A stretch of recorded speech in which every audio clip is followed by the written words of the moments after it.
What if you were forced by the government to sell $750,000 worth of gold? You were forced to do so by a judge. That is something we're going to be talking about today. In fact, we're going to be joined by Josh from My Not Coin and Bullion later in this podcast, who's going to tell you that story. So make sure you stick with me to hear it because it's a doozy. Additionally, in today's podcast, we're going to be talking about spot prices. Gold and silver over the last couple of weeks have consistently been moving up, and there's a lot of people getting excited about that, but I want to kind of throw a little bit of caution in the wind about getting excited about where silver and gold is right now. So we're going to talk about that also.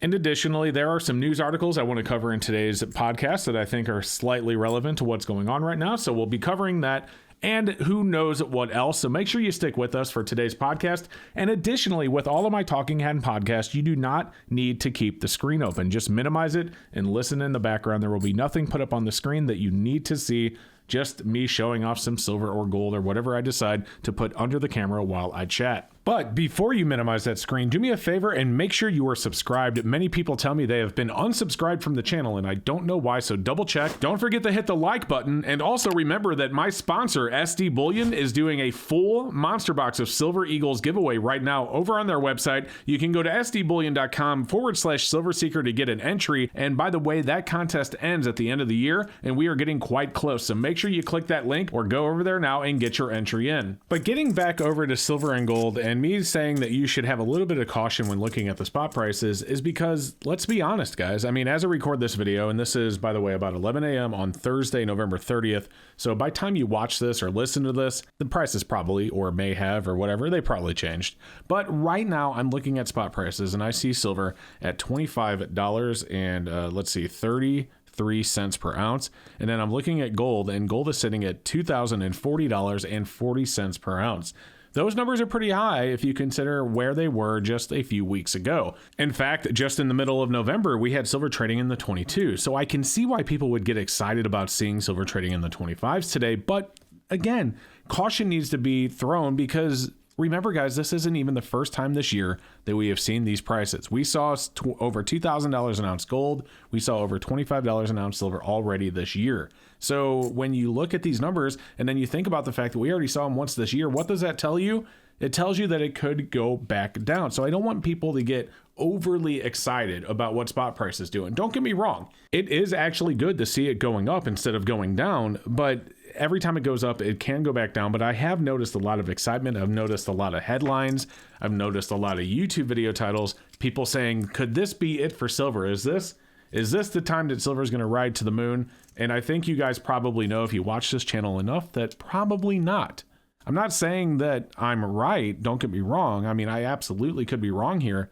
But how many times have we seen silver go up and then come right back down? So all I'm saying is don't get overly excited. Don't go out and throw thousands of dollars into silver because it's finally going up and you think it's going to keep going, because you could wake up tomorrow and it goes right back down to where it was mid-November. We don't know what's going to happen. So you should, as I've always said, make sure you're stacking responsibly. I'm not going to get into the whole why you should stack responsibility thing. I mean, we've talked about it so many times on the channel, and I'm sure I'll bring it up again because we get new viewers in here all the time that come in and they haven't seen some of the older videos. I actually had a comment today from someone who said, hey, you should do a video about goldbacks. Like, what do you think about goldbacks? Are they worth buying? I'm like, man, I've done that video. I've actually covered goldbacks like 2 or 3 times on the channel. And as you guys know, I'm not a big fan because the premiums are way too high on them. In fact, I think in the future, as far as goldbacks are concerned, I'm going to call some coin shops and, ooh, man, that's a good idea. I'm going to call some coin shops and see what they would pay me for my goldbacks. Interesting. Or maybe I'll just go into one. I don't know. But anyway, if people don't see all my videos, so I will certainly cover that topic again.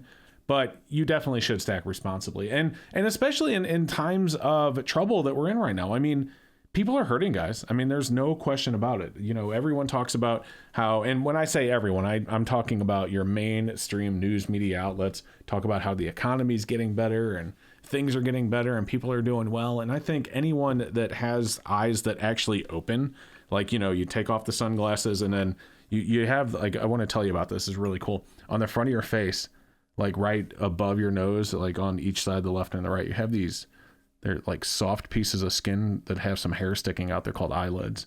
And if you take your index fingers and you put one on the bottom of one, like, and then one on the top, and then you pull apart, your eyes open.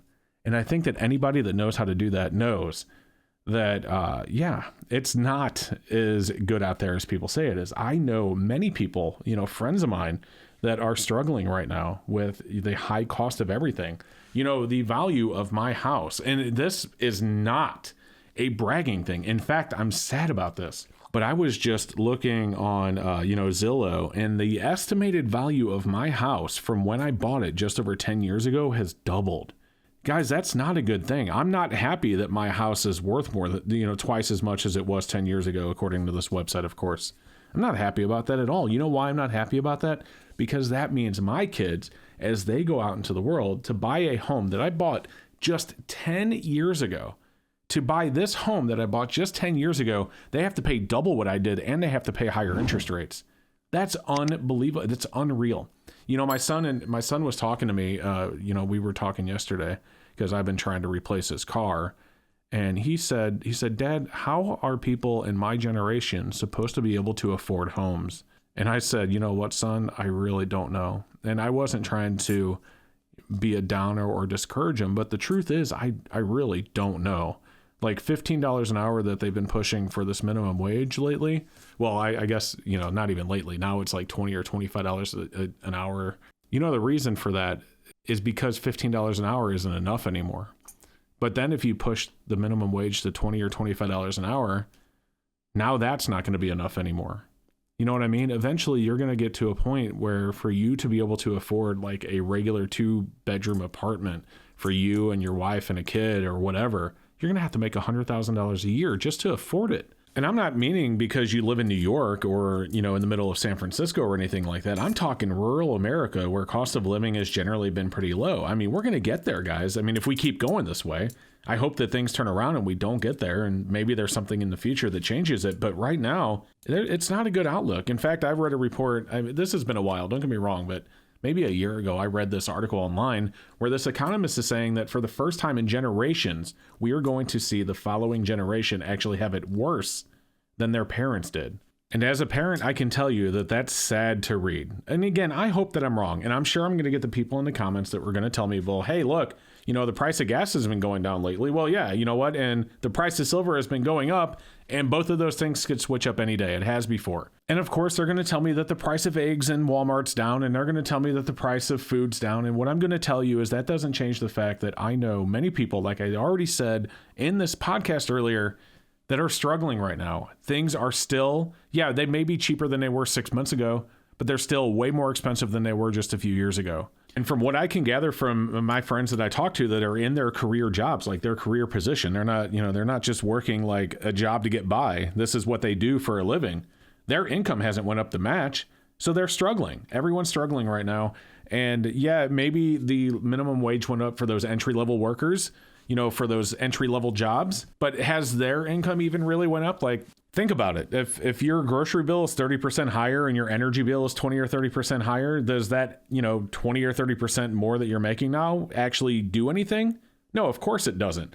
And meanwhile, on the other end of the spectrum, you have all of these people that are in their career positions that everything's more expensive for them because guess what? Their wages haven't went up by 20 or 30%. Probably not even close. I know my friends, theirs hasn't went up 20 or 30%, and everything's so much higher now than it was. And I know I keep hounding on this, but it's incredible to me to even think about it. Again, my house is worth double what it was when I bought it just 10 years ago. That's unreal and unacceptable, in my opinion, at least. I don't know. I feel bad. I mean, I told you earlier, I was talking with my son about replacing his car. His car, by the way, that was parked safely in front of our house that somebody who was just texting and driving decided to slam into the back of. Now, of course, I'm glad that nobody was hurt, and I'm certainly glad that he wasn't actually in the car at the time and nobody was, just the guy who hit him. But still, I said we were talking about replacing it. What we got back from the insurance company, check this out, this is crazy. What we got back from the insurance company was actually more than we paid for the car, and yet we still can't replace it for what we paid, or for what we even got back, I should say. And I'm not saying it was off by $50. I mean, we're talking $500, $1,500 more for the same year, make, and model, and with the same or similar miles. $1,500 more than we got back from the insurance company, and that's more than we paid for the dang car. Why is that? I mean, it just doesn't compute. And you know what's crazy is you have these big CEOs making all this money. And I am certainly not against CEOs, and I'm certainly not against wealth. You know, good for them for doing what they can do. But there is some disconnection here. And I want to just read this article to you. This is for this right here. It says Lowe's CEO Marvin Ellison says that consumers are prioritizing experiences over good, impacting the company's third quarter results. First off, here's a CEO who is blaming everyone else for the problems that is probably him. But additionally, he says, listen to this. This is a quote. He says, our results were driven by a greater than expected pullback in DIY discretionary spending, especially in bigger ticket categories, he said during a conference call to discuss the results. While we have seen a more cautious consumer for some time now, this quarter we saw some of these consumers increasingly prioritizing experiences over goods, spending on travel and entertainment. What? People are saving their money because they know that they are going to need to have it. People are not spending at your store because they are spending that money on their bills. They are spending that money to put food on their table and gas in their tank, and they are trying to keep their head above water. But even if that wasn't the case, and even if that were true, how dare this person blame the consumer for the problems of his company? Oh, how dare you enjoy life? How dare you go out and take that trip so you can get away from all this madness and get it off of your mind for a week? How dare you do that? Come spend at our store. It's your fault for going on a trip. It's your fault for taking your family somewhere nice for once instead of spending in our store. Man, what an idiot. Anyway, guys, we'll move on to that because I did tell you at the beginning of this podcast that I would let you listen and to Josh from My Not Coin and Bullion talk to you about this story. So we're going to switch it up. So Josh from My Not Coin and Bullion, who I have on the channel every couple weeks, had told me this story, and I'm like, man, this would be a great segment on the podcast. Let's do it for this. And this is really crazy and is basically the epitome of government overreach. I already recorded this. I'm going to plug it in right here. Let's get Josh in here and talk about this. Again, a government entity, I should say, forcing somebody to sell possibly $750,000 worth of gold. Check this out. Listen here. Josh, welcome to the Talking Hands podcast. How you doing? Doing great. Thanks for having me on. Awesome. So I'm going to, you told me a little bit about this, and you know, I don't want to talk about things I don't know. So I'm just going to let you get into it. What is going on with the situation and the $750,000 worth of gold? What's going on there? Well, I was contacted by a metal or a precious metal customer of mine through text message, just quickly explaining that due to a court order, I may have to liquidate the gold I bought from you back in April. I didn't know much details about it, so I gave him a call. Turns out, for background, this gentleman is the conservator, so there's a conservatorship. He has a conservatorship of his mother. She's unable to handle her own finances, so there's a court-ordered conservatorship, which allows him to make financial decisions for her. Well, his mother's getting up in years, and the family decided to sell her farmland.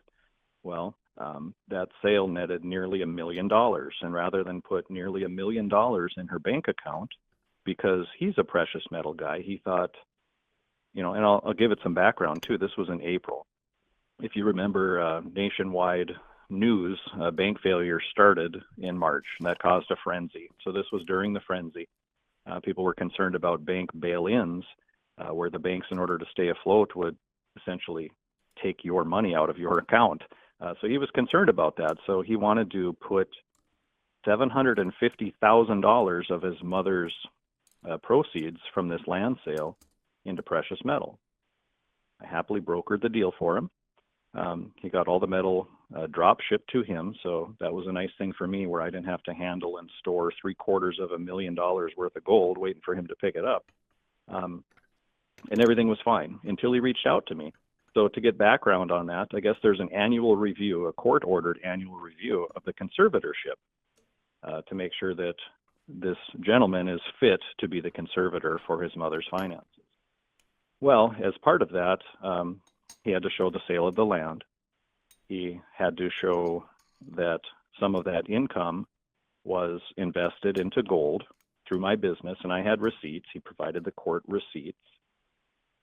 That wasn't good enough for the court. The court asked him, where are you storing it? They're asking this customer of mine, where are you storing $750,000 worth of gold? Well, who in their right mind would answer that? He said it's in a secure place. That wasn't good enough for them. So the court essentially now is telling him, unless he can prove where he is storing that, he has to liquidate it and put the cash back in his mother's account. And when he liquidates it, if it doesn't equal the amount spent, he has to reimburse his mother's account out of his own pocket. So, yeah, it's interesting. So I was just talking with them the other day, to get this background. And I said, I'm really not sure what the court expects of you, but I'm guessing they want you to, have proof that it's being stored somewhere. And your word isn't good enough. You can say, well, it's buried under my house or, something like that. But that's not good enough. And if it was, he sure wouldn't tell the court that. He's not going to tell individuals where he's, hiding and storing $750,000 worth of gold. So he's actually, we're still kind of early in this situation. I suggested to him that he reaches out to the court. He might even want to retain an attorney of his own. But I'm guessing that the court wants, proof that it's in a depository somewhere. So I gave him some contact information of a depository within our state. But that's an ongoing cost as well, which is going to take away from his mother's, income. So we're not sure what's going to happen, but he very well could have to liquidate $750,000 worth of gold, and he wants to sell it back to me. Well, that causes all sorts of problems. First, how is he going to get it here safely? He doesn't live in my city. Is he going to have to hire an armored truck and have it delivered here? And at that point, I don't want it all here. That's a security risk for me. So, but I assured him, I honestly, I encouraged him. I said, do not sell it unless your hand is absolutely forced. Do not liquidate your gold. And he's a big believer in metal as well. And I said, I can't believe the court would rather your mother's cash or wealth be stored as cash in the bank than in precious metal. But because he can't prove where it's being stored, I suppose they think that he maybe took it and he resold it, right, and pocketed the money. And so I understand from the court's perspective, but I'm not real clear on what is a satisfactory answer to the courts. So he's really concerned about getting his conservatorship revoked. And then one of his siblings, who aren't nearly as trusted nor fiscally responsible, could end up being the new conservator, and that would be a detriment to the entire family. So he's in a tough situation, but it all centralizes and circles around $750,000 worth of gold. So stay tuned, I guess. We'll see how it all plays out, but it's going to be interesting. Man, I definitely want to see how that plays out, and it's crazy that they are requiring him to disclose the location. I mean, I wouldn't do that. There's no way. I mean, I guess, is it possible, and I know you're not going to know the answer to this, but I'm just thinking into my head as you're telling me the story, is it possible that he could just take that gold, put it into a depository temporarily to prove that it still exists? But that's still going to be cost. He's going to have to transport the gold to the depository. Oh, wow. I said suppository. Goodness. To the depository. Is he going to have to, he's going to have to pay for that transport. He's going to have to, pay the depository fees. And I'm sure they're not going to be interested in just holding it for a month for him to satisfy the court. So, man, being forced. Right. And go ahead. Well, I was going to say, and it's an annual review of the conservatorship. So even if he does do that, he'll have to do that same thing again the next year. So it's just, like you said, it's government overreach at its finest. And, good for him for standing up and not bowing down and telling them where he's holding it. So, yeah, he's got a fight on his hands. And I encouraged him, or I gave him encouragement, I should say, that, whatever he decides, I'm here to help him. So if indeed he does need to liquidate it, I did tell him other people are going to need to be involved. I don't want to have all that here and carry all that in inventory, of course. So we'll have to figure out ways to logistically for transport and delivery and insurance, and it's going to be a major, major headache for everybody, really. So I hope in the end he doesn't have to sell it, but stay tuned. Yeah, stay tuned. And we'll keep you updated here as well, but make sure you subscribe to Josh's channel too. I mean, I don't know. I have a lot of thoughts on that. I mean, it really does, Josh, it really does bring into question, like when people are stacking a lot of gold and silver, if you have to sell it all at once, I mean, it's not like it can't be done, but it doesn't sound like it's going to be super easy for him if that's the route he has to go. But at least we know it's doable, It's just right. Yeah. And I don't know. I have a lot of thoughts on that. We'll just kind of leave those be to see what actually happens here rather than me just speculating, but interesting story. Yeah, I don't know. I don't know what to say about it. I'm gone on that one. So I don't think I said it, but it's 367 ounces. 367. It's 100. Yeah, it's 100 ounces in sovereign coinage, mixed between maple leafs and Australian Philharmonics, because at the time those were the cheapest. Yeah. And the remainder 267 ounces are 1 ounce gold Valcambi bars. Well, I mean, I don't know what spot's going to be if he has to sell it, but just if he had to sell that today, It sounds like he's going to be about $12,000 short, and he would have to replace that $12,000 into the account. Yeah, and he told me, and he said at this point he can't afford that, so that's an absolute last resort. And one thing I had to tell him too that maybe your viewers don't realize or think about: you sell, anything or metal especially, in that large of a quantity, that large of a dollar amount, and I've already said it's not something that I could finance or would want to finance on my own. So I'm going to have to get other dealers involved. Of course, they are going to be, if a couple dealers buy a large amount, their end game is probably to wholesale it. So they're going to have to buy it from me under wholesale so they can wholesale it and make a little bit of money.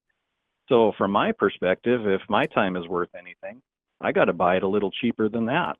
So because it's such a large quantity on a per ounce basis, he possibly could get less than if he just came in and sold 10 ounces at a time. Does that make sense? Yeah, it does.